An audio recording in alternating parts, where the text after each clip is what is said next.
ელფი, რომელმაც კითხვა არ იცოდა. იყო ერთი ელფი, სახელად კოკო. კოკოს უამრავი და-ძმა ჰყავდა. მათზე მშობლები და ბებო ელფის ბრუნავდნენ. საუკეთესო ბებო ჰყავდათ. ბებო შვილიშვილებისთვის გემრიელ ფაფას ამზადებდა, ქადებს აცხობდა, ჯადოსნურ ზღაპრებს ხვებოდა, მხიარულ სიმღერებს მღეროდა, ჭრელ ქუდებს ქსოვდა, პატარებს წერა-კითხვასაც ასწავლიდა. სხვა ელფებივით ეს ოჯახიც თოვლის ბაბუას ეხმარებოდა, საახალწლო საჩუქრები მიჰქონდათ ბავშვებთან დედამიწის სხვადასხვა კუთხეში. რამდენი საქმე აქვთ ელფებს. წერა-კითხვაც კარგად უნდა სცოდნოდათ, რომ ბავშვების მისამართებიც ზუსტად ამოეკითხათ და საჩუქარი შეცდომით სხვასთან არ მიეტანათ. თორემ როგორ დაღონდებოდნენ ბავშვები. ახალ წელს ხომ ყველა უნდა მხიარულობდეს, ამიტომ დღეში 9-ჯერ იმეორებდნენ ანბანს. ანბან განდონენ, ვინზენ თან, ინკან ლასმან ნარ, on პარშან, რაესან ტარუნ, ფარქან ხან, ყარშინ ჩინცან ძილ, ძილ ჭარხან, ჯან ჰაე. შვილი ელფებიდან ყველაზე ზარმაცი კოკო იყო. სულაც არ უყვარდა მეცადინეობა. ფაფის ჭამა უყვარდა, დღეში სეირნობა უყვარდა, ზღაპრის მოსმენა უყვარდა, ჯილიც, თამაშიც, მაგრამ მეცადინეობა არ უყვარდა. ანბანის პირველი და ბოლო ასო დაისწავლა. შესწახებდა ანი და ჰაე და მაღლა იჭრებოდა. ისე მაღლა, ისე ზევით თვალს ვერ მიაწვდენდი.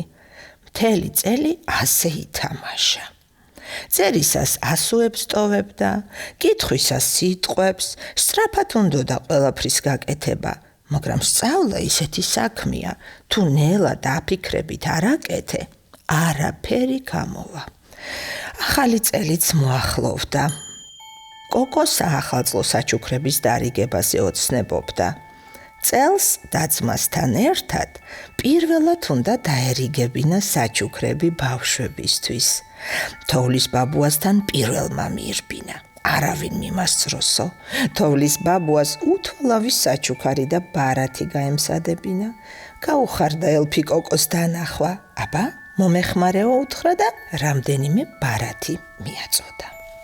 კოკომ დახედა ბარათებს და ასოები ერთმანეთში აერია. ძლივს ამოიკითხა მისამართზე დაწერილი სიტყვა რონი. არა, რონა.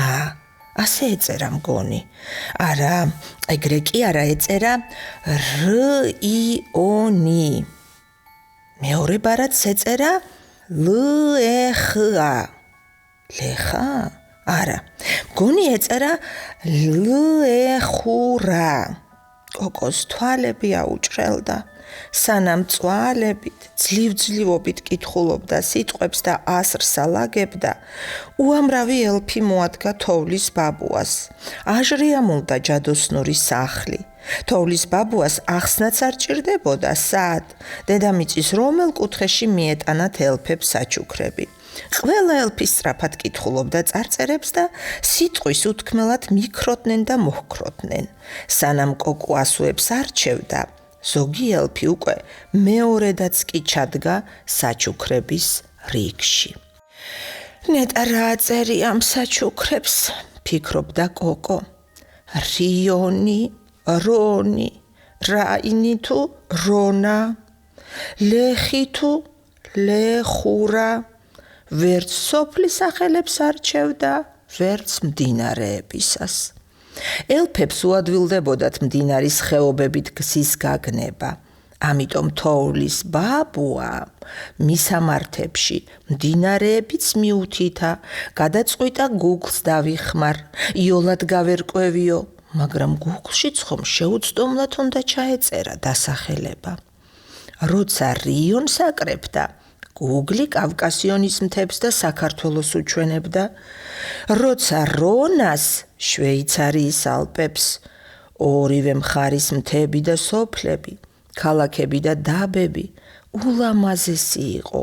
ნუ თუ ასე შორსაა ერთმანეთისგან, სულ რაღაც 100 განსხვავებული სახელების მდინარეები.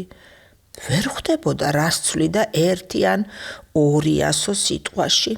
საით გავეშურო, საქართველოში თუ შვეიცარიაში? ვერც იმას მიხვდა, რატომ იყო ყველგან ნახსენების სიტყვა რონ. ბოლოს დახმარებისათვის ისევ ბებიას მიადგა კოკო. ბებო, რას ნიშნავს სიტყვა რონი? ვერ ხვდები საით უნდა წავიღო ეს საჩუქრები. ბებიამ საჩუქრებს დახედა, ყველა ლამაზად შეეფუთა თოვლის ბაბუს და მისამართებიც ლამაზად წაეწერა. ჩემი ყელტი ბებიებისგან მსმენია რონი.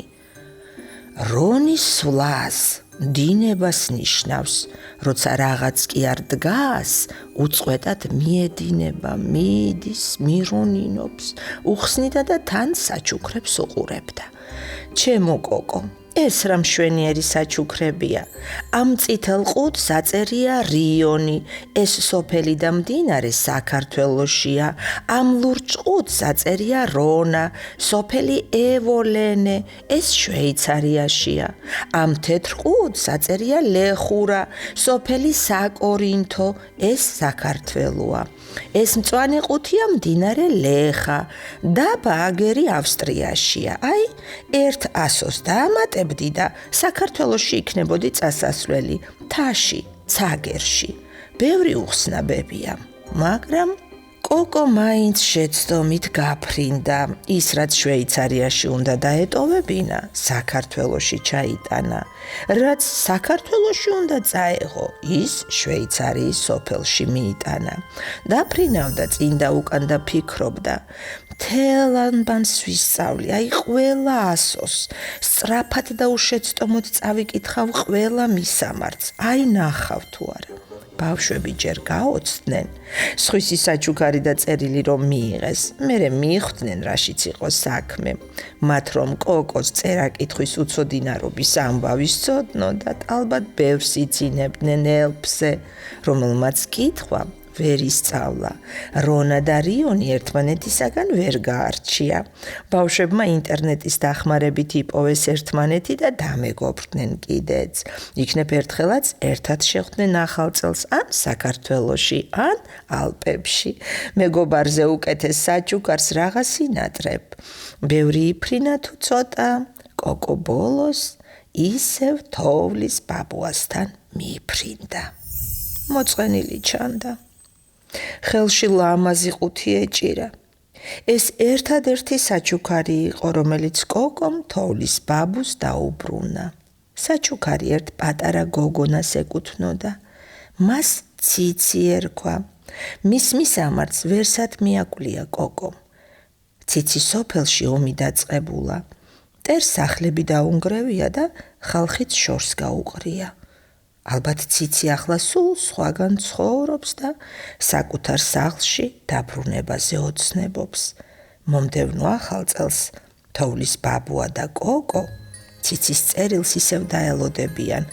პატარა ელფი წერა-კითხვასაც კარგად ისწავლის და აუცილებლად იპოვის გოგონას, რომელიც ამ ახალ წელს უსაჩუქროდ დარჩა.